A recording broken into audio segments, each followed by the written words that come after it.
Hello दोस्तों। आगे की कहानी गैंग्रीन जो बाद में रोज शीर्षक से प्रकाशित हुई थी उसे लेकर उपस्थित हैं।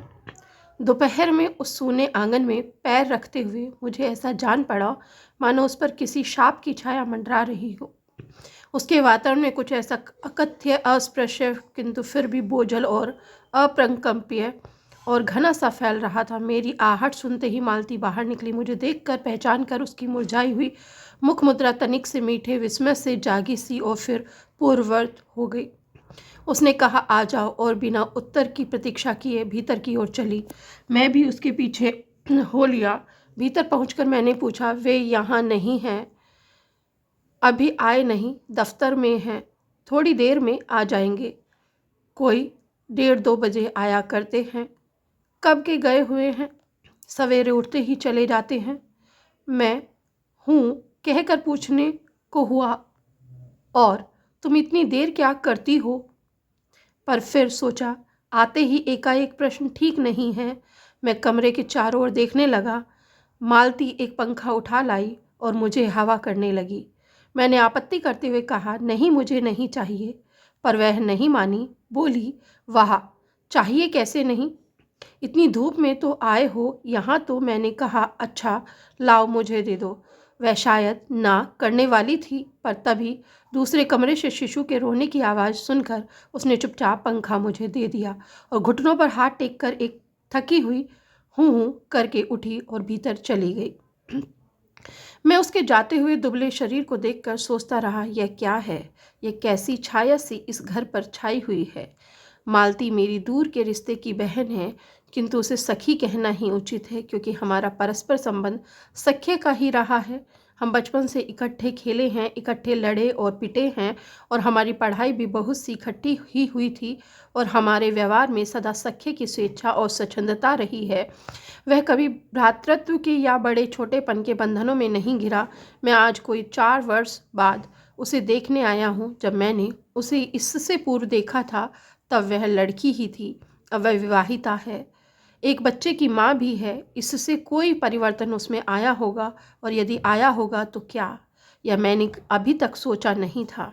किंतु अब उसकी पीठ की ओर देखता हुआ मैं सोच रहा था, ये कैसी छाया इस घर पर छाई हुई है, और विशेषतया मालती पर। मालती बच्चे को लेकर लौट आई और फिर मुझसे कुछ दूर नीचे बिछी हुई दरी पर बैठ गई। मैंने अपनी कुर्सी घुमाकर कुछ उसकी ओर उन्मुख होकर पूछा, इसका नाम क्या है? मालती ने बच्चे की ओर देखते हुए उत्तर दिया, नाम तो कोई निश्चित नहीं किया, वैसे टिट्टी कहते हैं। मैंने उसे बुलाया, टिटी, टीटी, आजा।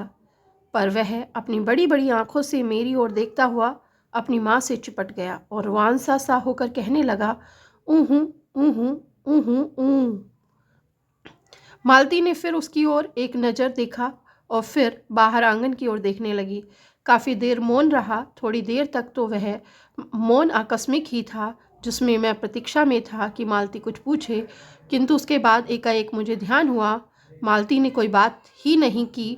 यह भी नहीं पूछा कि मैं कैसा हूँ, कैसे आया हूँ।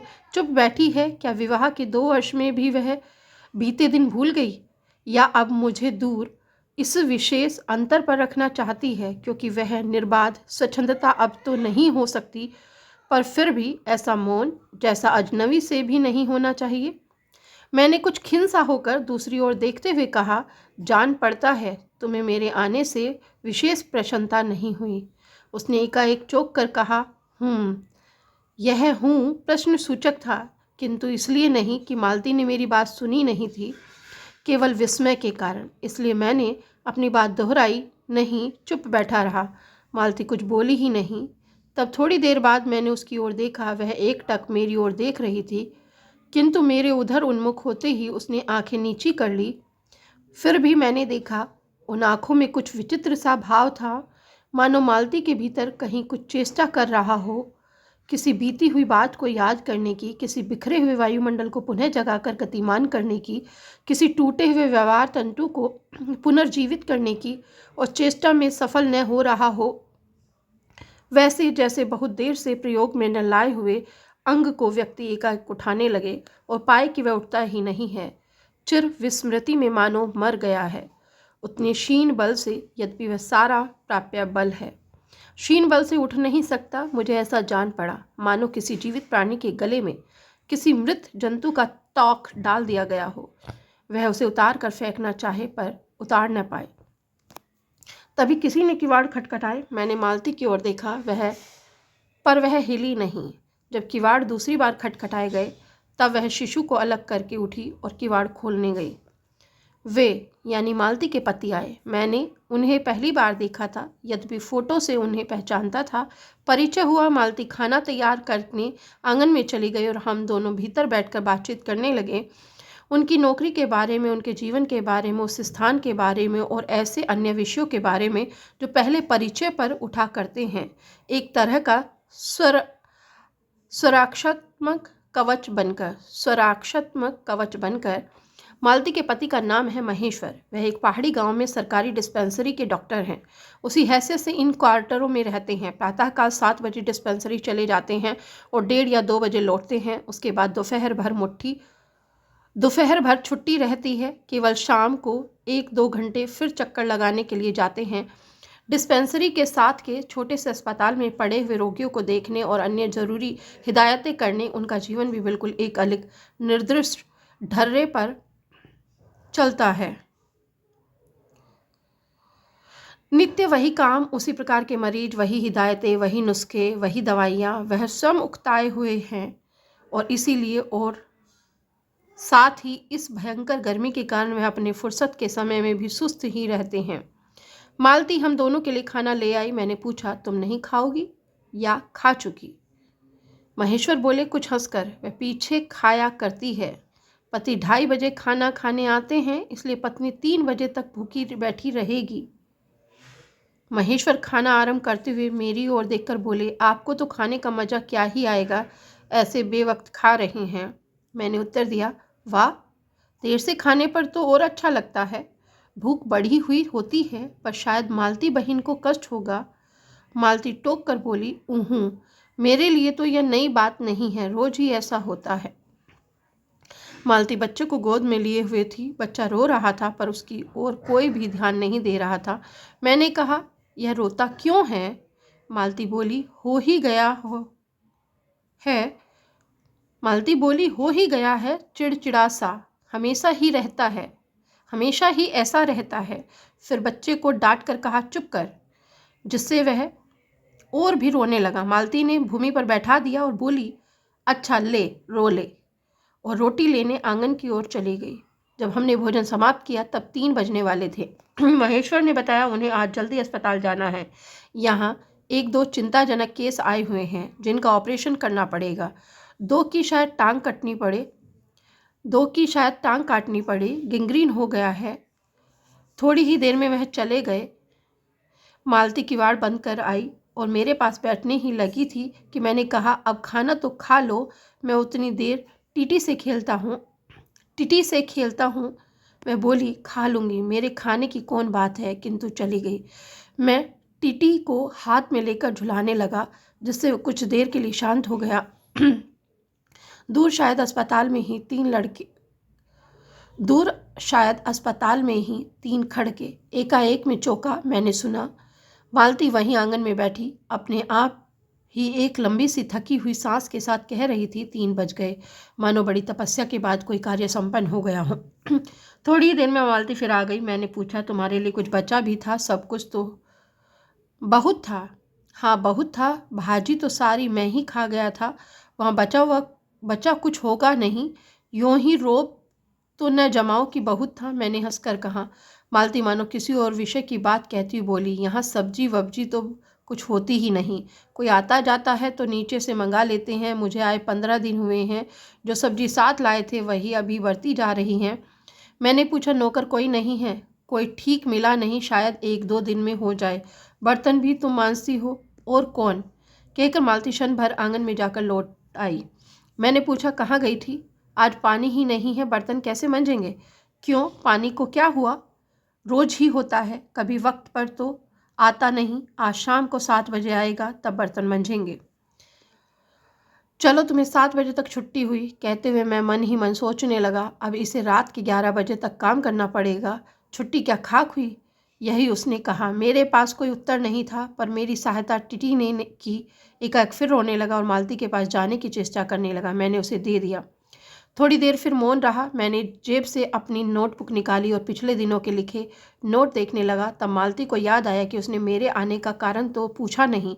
वो बोली, यहाँ आए कैसे? मैंने कहा ही तो कहा मैंने कहा ही तो अच्छा, अब याद आया।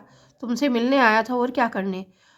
तो 2-1 दिन रहोगे ना? नहीं, कल चला जाऊंगा, जरूरी जाना है।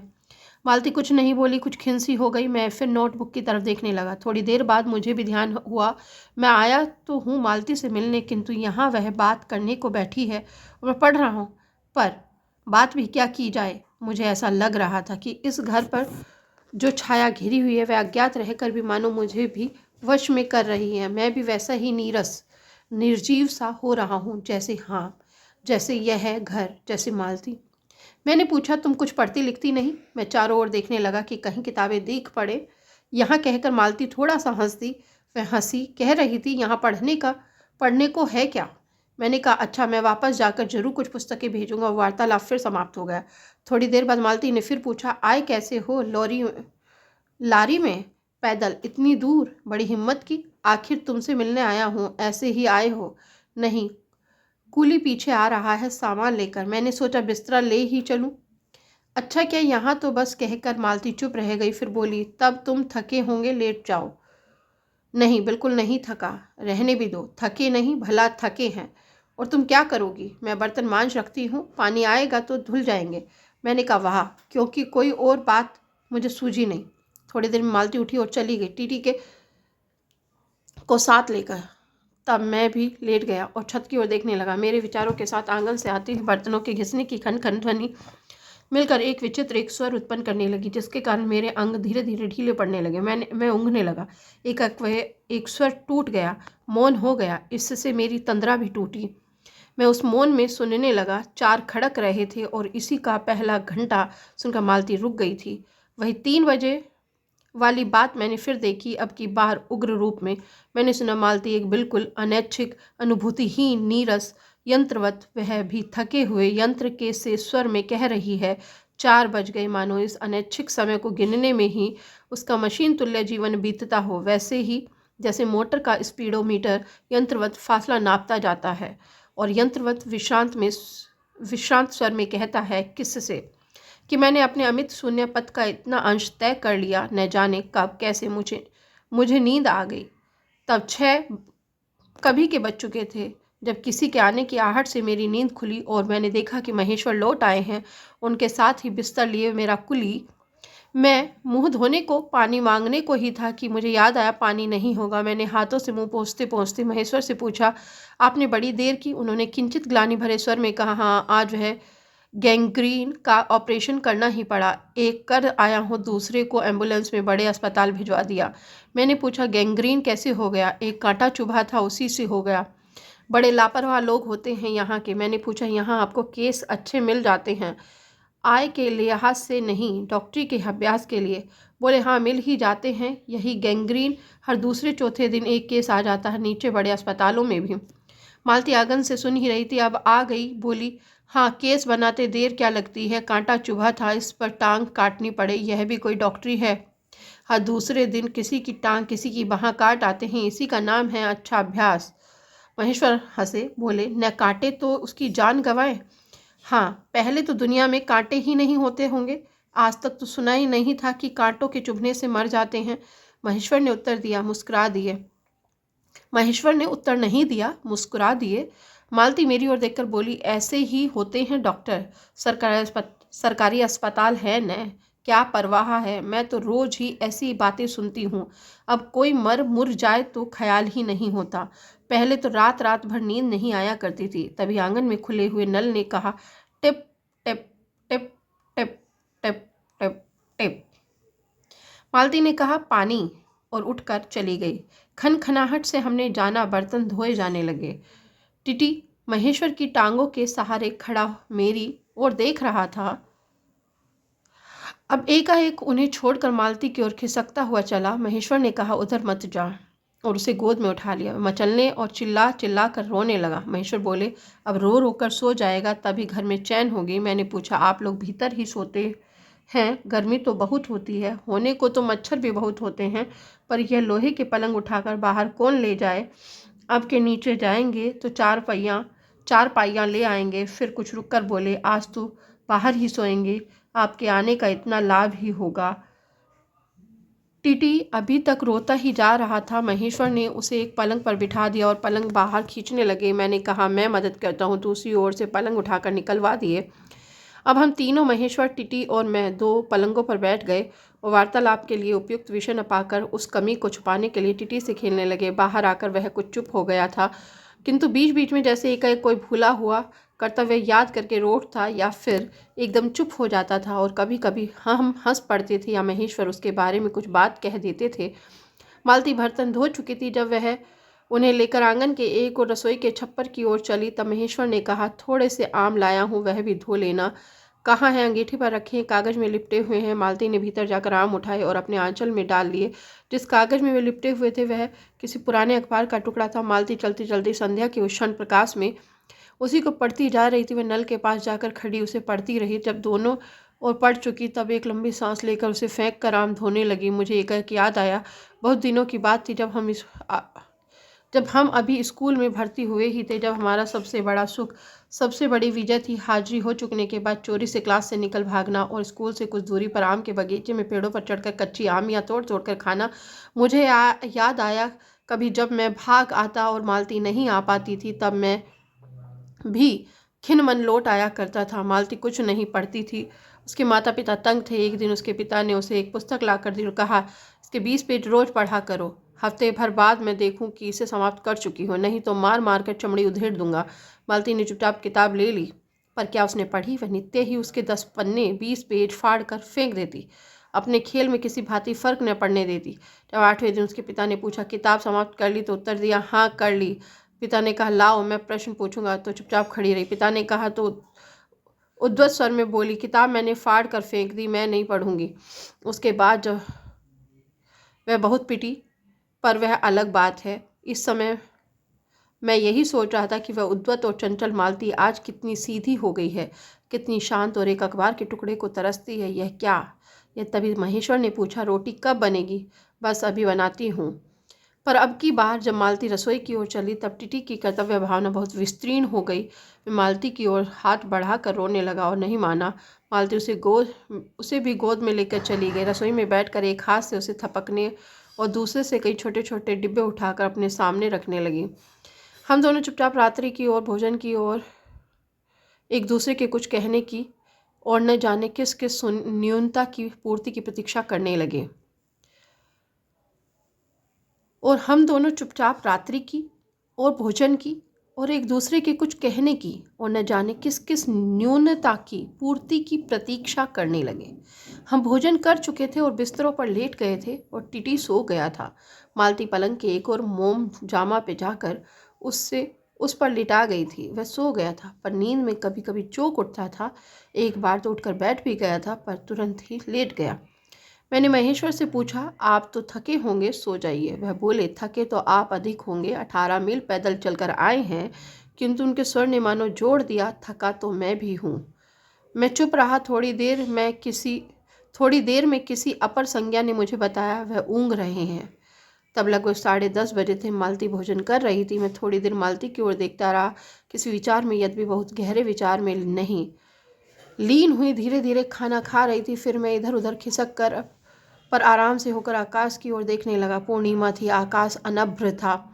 मैंने देखा उस सरकारी क्वार्टर की दिन में अत्यंत शुष्क और नीरस लगने वाली स्लेट की छत भी चांदनी में चमक रही थी। अत्यंत शीतलता और स्निग्धता से झलक रही है, मानो चंद्रिका उन पर से बहती हुई आ रही हो, झर रही हो। मैंने देखा पवन में चीड़ के वृक्ष गर्मी से सूखकर मटमैले हुए चीड़ के वृक्ष धीरे धीरे गा रहे हों कोई राग जो कोमल है किंतु करुण नहीं, अशांतिमय है किंतु उद्वेगमय नहीं। मैंने देखा प्रकाश से धुंधले नीले आकाश के तट पर जो चमगादड़ नीरव उड़ान से चक्कर काट रहे हैं वे भी सुंदर दिखते हैं। मैंने देखा दिन भर की तपन, अशांति, थकान, दाह पहाड़ों से में से भाप से उठकर वातावरण में खोए जा रहे हैं, जिसे ग्रहण करने के लिए पर्वत शिशुओं ने अपनी चीड़ वृक्ष रूपी भुजाएं आकाश की ओर बढ़ा रखी हैं। पर यह सब मैंने ही देखा। अकेले मैंने, महेश्वर ऊँघ रहे थे और मालती उस समय भोजन से निवृत्त होकर दही जमाने के लिए मिट्टी का बर्तन गर्म पानी से धो रही थी और कह रही थी, अभी छुट्टी हुई जाती है और मेरे कहने पर ही 11 बजने वाले हैं। धीरे से सिर हिलाकर जता रही थी कि रोज ही इतने बज जाते हैं। मालती ने वह सब कुछ नहीं देखा। मालती का जीवन अपनी रोज की नियत गति से बहा जा रहा था और एक चंद्रमा की चंद्रिका के लिए, एक संसार के लिए रुकने को तैयार नहीं था। चांदनी में शिशु कैसा लगता है, इस अलस्य जिज्ञासा से मैंने टिटी की ओर देखा और वह एकाएक मानो किसी शैशव उचित वामता से उठा और खिसक कर पलंग से नीचे गिर पड़ा। चिल्ला चिल्लाकर रोने लगा। महेश्वर ने चौंक कर कहा, क्या हुआ? मैं झपट कर उसे उठाने दौड़ा। मालती रसोई से बाहर निकल आई। मैंने उस खट शब्द को याद करके धीरे से करुणा भरे स्वर में कहा, चोट बहुत लग गई बेचारे के। यह सब मानो एक ही क्षण में, एक ही क्रिया की गति में हो गया। मालती ने रोते हुए शिशु को मुझसे लेने के लिए हाथ बढ़ाते हुए कहा, इसके चोटें लगती ही रहती हैं, रोज ही गिर पड़ता है। एक छोटे क्षण भर के लिए मैं स्तब्ध हो गया। फिर एकाएक मेरे मन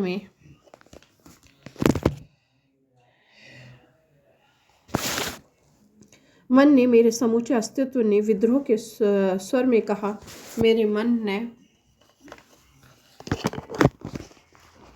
भीतर हो बाहर एक शब्द भी नहीं निकला। माँ, युवती माँ, यह तुम्हारे हृदय को क्या हो गया है जो तुम अपने एकमात्र बच्चे के गिरने पर ऐसी बात कह सकती हो, और यह अभी जब तुम्हारा सारा जीवन तुम्हारे आगे है। और तब एकाएक मैंने जाना कि वह भावना मिथ्या नहीं है। मैंने देखा सचमुच उस कुटुंब में कोई गहरी भयंकर छाया घर कर गई है। उनके जीवन के इस पहले ही यौवन में घुन की तरह लग गई है। उसका इतना अभिन्न अंग हो गई है कि वे उसे पहचानते ही नहीं, उसी की परिधि में घिरे हुए चले जा रहे हैं। इतना ही नहीं, मैंने उस छाया को भी देख लिया है। इतनी देर में पूर्ववत शांति हो गई थी। महेश्वर फिर लेट कर ऊँघ रहे थे। टीटी मालती के लेटे हुए शरीर से चिपट कर चुप हो गया था। यद्यपि कभी एक आध सिसकी उसके छोटे से शरीर को हिला देती थी। मैं भी अनुभव करने लगा था कि बिस्तर अच्छा सा लग रहा है। मालती चुपचाप ऊपर आकाश में देख रही थी, किंतु क्या चंद्रिका को या तारों को। तभी 11 का घंटा बजा। मैंने अपनी भारी हो रही पलकें उठाकर अकस्मात किसी अस्पष्ट प्रतीक्षा से मालती की ओर देखा। 11 के पहले घंटे की खड़कन के साथ ही मालती की छाती एक फफोले की भांति उठी और धीरे धीरे बैठने लगी, और घंटा ध्वनि के कंपन के साथ ही मूक हो जाने वाली आवाज में उसने कहा, 11 बज गए। यही ये कहानी समाप्त होती है।